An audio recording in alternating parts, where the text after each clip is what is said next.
Hi and welcome to 5 Minutes to College. I am Dave Amano from this great company, Next Step U. We help you plan for college, career, and life.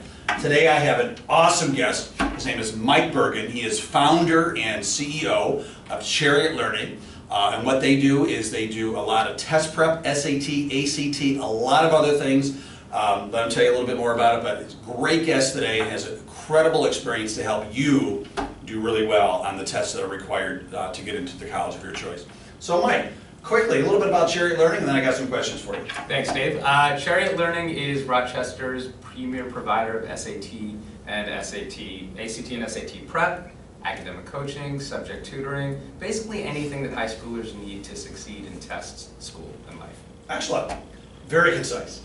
So there are a lot of schools now that are saying the SAT is optional, right? So is it a trend, or do you feel that really the SAT is here to stay in some way, shape, or form? Well, you would get the impression, based on the schools that you hear every week are going test optional, that eventually every college would just get rid of the SAT and ACT. Mm-hmm. Nothing could be further from the truth. Yeah. If you look at the list of schools that have gone test optional, one thing that stands out is that you haven't heard of most of them. And that's not to say they're not great schools, but most of those schools are only known locally and lack a national profile. Almost every competitive and highly competitive school still requires the SAT and or the ACT because those tests allow these schools to make better admissions decisions. As long as schools find that the information they get from test scores helps them make better decisions about which students to admit, they're going to continue to use these exams. Right. So it is here to stay. It is here to stay for the foreseeable future. Right. Very good. So the alternative, or competitor to the SAT is the ACT. Mm-hmm. Now, when I growing up, it was very popular in the Midwest. It started to get a little popular here in the Northeast. Now it seems to be popular all over the country. And I did much better on the ACTs than I did on the SATs. And I took both twice. Right. Which leads me to believe that they're testing. Are you going to share those scores right now, Dave? I am not going to share those scores because they're less than perfect. I'll say that I got into college. We'll leave it at that. But so it leads me to believe that they're testing different things. Mm-hmm. And so maybe you could tell us a little bit about the differences between the SAT and the ACT. So it's interesting that here in New York, we've traditionally taken the SAT, and that's the case for most of the Northeast. That's the case for the West Coast. Different parts of the country have been SAT country, whereas the Midwest was always seen as ACT country. What's happened since 2005 is that more and more students have looked at and considered both. Last year was the first year that more students nationally took the ACT than the SAT. Wow. That trend is continuing. Yeah. Right now, I know in this area, a lot of students, given the choice between SAT and ACT, prefer the ACT. Mm-hmm. And they have the choice because every single college that we're aware of and every single program will look at SAT and ACT scores equally.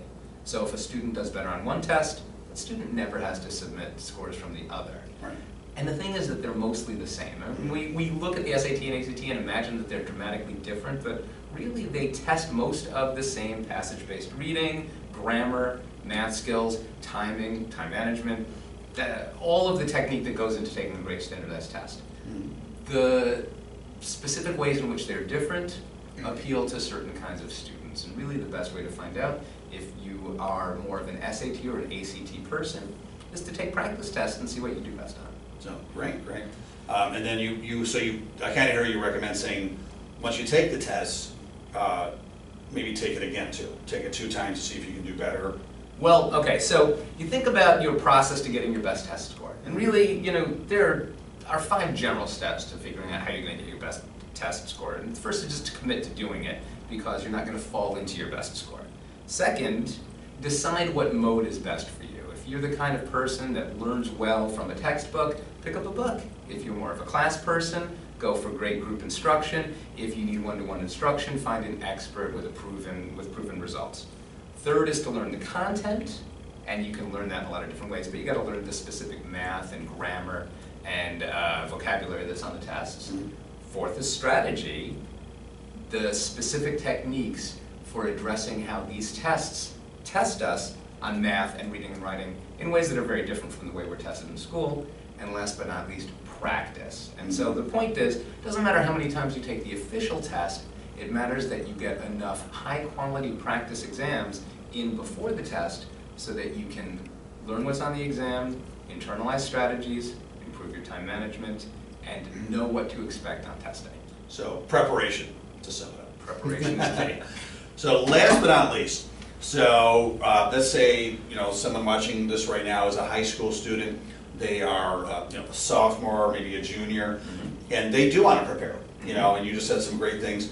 What are, let's say, the top things that they could do in addition to what you just said to really get prepared for the SAT or the ACT? My answer was so comprehensive. It really just has covered everything. But in terms of timing, students should definitely commit to preparing for the SAT and ACT going into junior year. The summer between sophomore and junior year is perfect, and any student going into junior year has a window of opportunity to get the current SAT in before the exam changes in March of 2016. Nobody wants to worry about that test, so get your SAT and ACT scores in the beginning of junior year. Great, excellent. Well, I feel like I just got my PhD in test prep, so thank you very much. You're too kind. So, any parting thoughts, or you feel like we've covered everything? Preparation is key. Whatever you're going to do, if you see that test scores are going to help colleges see you as the best possible applicant, make sure those test scores speak well enough about you that they look at everything else you have to offer. Excellent, thank you so much. And I've heard it time and time again in my years of helping kids plan for college that a good SAT or ACT score could be worth money, right? So it could be worth scholarships, could be worth grant money. So doing well can certainly save you money in your college experience. Without a doubt. Certain schools will give thousands of dollars a year. Yep. In some instances, students can earn tens of thousands over their college careers just based on their test scores. Excellent. So it's an investment. So, Mike, thank you very much. Thank you. I appreciate it. Thank you so much for watching 5 Minutes to College, and we'll see you here again soon.